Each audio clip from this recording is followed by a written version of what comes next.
Dédié à la mémoire, ils y ont rencontré des personnes qui se souviennent du 8 mai 1945. On était toute seule avec ma mère. Mon père étant prisonnier dans le Hanovre. En mai 45, Christiane avait 10 ans. Le mardi 8, elle jardinait avec sa maman dans leur potager de Govillé, près de Vézelise. On était en train de biner un peu.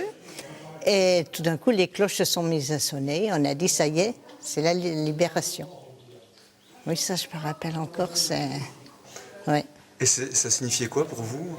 Moi, je pensais, oui, mon père va rentrer vite. Ça m'a encore fallu un an. Paul, lui, avait à peine 5 ans le 8 mai. Le petit garçon de Torrey-Lyoté a été davantage marqué par l'arrivée des soldats américains quelques mois plus tôt. Ils nous distribuaient des boîtes de provisions.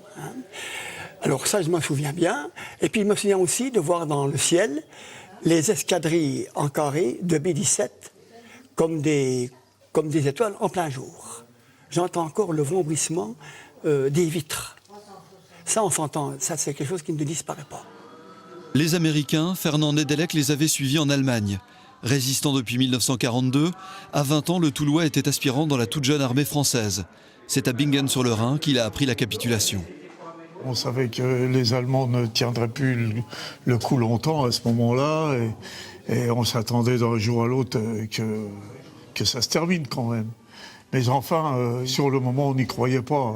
Du fait que ça faisait quand même 4 années consécutives qu'on supportait avec pénibilité, disons, les troupes allemandes. On ne croyait véritablement plus que ça allait s'arrêter. Et pourtant, la guerre était vraiment finie, ce fameux jour qui a clos la période la plus sombre de leur existence. Un motard s'est tué hier sur la départementale 603.